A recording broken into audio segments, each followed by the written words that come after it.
Assalamualaikum warahmatullahi wabarakatuh. Perkenalkan, nama saya Ranesya Irmayanti. Saya berusia 19 tahun, berasal dari Jakarta Barat dan saat ini menempuh pendidikan di Universitas Negeri Jakarta.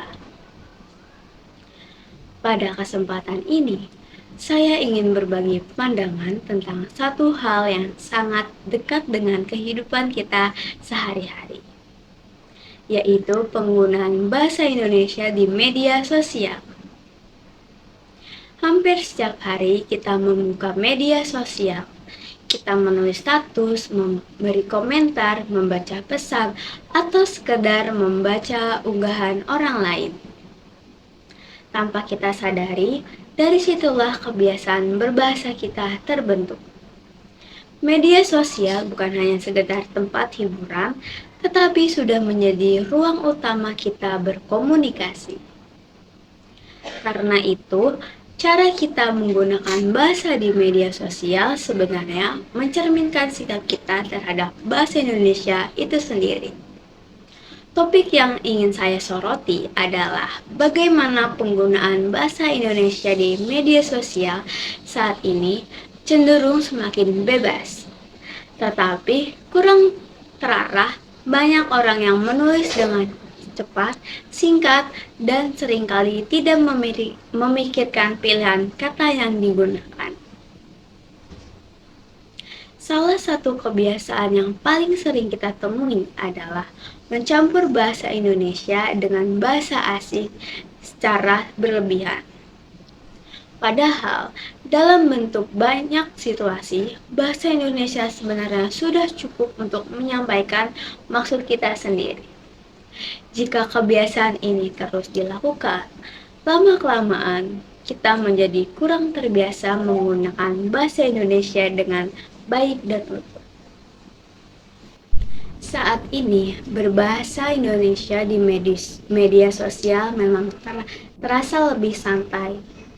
Hal ini wajar, karena media sosial bukan ruang resmi. Namun, masalah mulai muncul ketika kebiasaan berbahasa santai ini terbawa ke semua situasi tanpa mengenal konteks. Selain itu, kesantunan berbahasa juga semakin menurun. Kita sering melihat komentar bernada kasar, sindiran berlebihan, bahkan ujaran kebencian. Banyak orang merasa bebas berkata apa saja karena berada di balik layar, tanpa memikirkan dampak bagi orang lain. Kesalahan penulisan ejaan dan struktur kalimat juga sering ditemui. Sayangnya, kesalahan-kesalahan ini terus diulang dan ditiru, sehingga akhirnya dianggap sebagai hal biasa.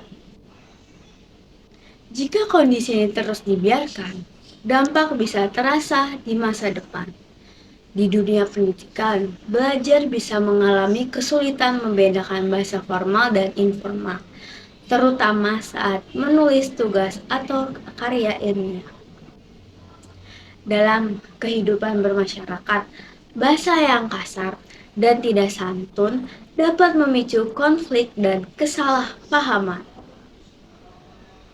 Di dunia kerja, kemampuan berbahasa yang kurang baik bisa menghambat komunikasi profesional. Bahkan dalam konteks kebudayaan, bahasa Indonesia bisa kehilangan wibawanya sebagai bahasa persatuan jika tidak lagi digunakan dengan penuh tanggung jawab. Namun, saya percaya bahwa media sosial tidak selalu membawa dampak negatif.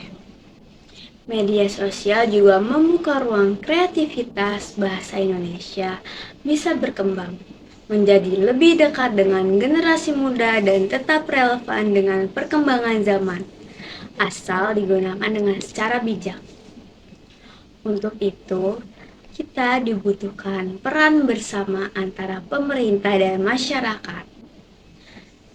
Pemerintah dapat memperkuat literasi digital dan memberikan panduan penggunaan bahasa Indonesia di ruang digital. Sementara masyarakat dapat memulai dengan hal yang sederhana, seperti memilih kata yang lebih sopan, tidak mudah terpancing emosi, dan lebih mempertanggungjawabkan dalam bentuk komunikasi. Sebagai calon duta bahasa Indonesia, saya ingin berkontribusi melalui beberapa program sederhana namun berkelanjutan. Pertama, kampanye hashtag bahasa bijak yang mengajak masyarakat menggunakan bahasa Indonesia yang sopan dan jelas di media sosial. Kedua, kelas diksi digital berupa konten singkat yang membahas pemilihan kata dan cara berkomunikasi yang baik di ruang digital interaktif.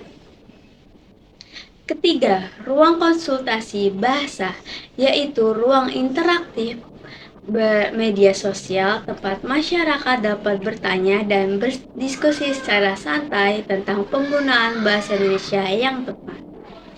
Melalui program-program ini, saya berharap masyarakat khususnya generasi muda dapat menyadari bahwa bahasa bukan hanya sekedar kata tetapi juga soal sikap dan karakter. Sebagai penutup, saya yakin bahwa masa depan bahasa Indonesia sangat bergantung pada cara kita menggunakannya hari ini. Media sosial adalah tantangan sekaligus peluang. Jika kita bijak, bahasa Indonesia akan tetap hidup, berkembang, dan bermartabat. Salam bahasa, bahasa Indonesia berkembang, terlindungi, dan lestari untuk masa depan bangsa. Itu saja pidato yang dapat saya sampaikan, kurang lebihnya mohon maaf. Wassalamualaikum warahmatullahi wabarakatuh.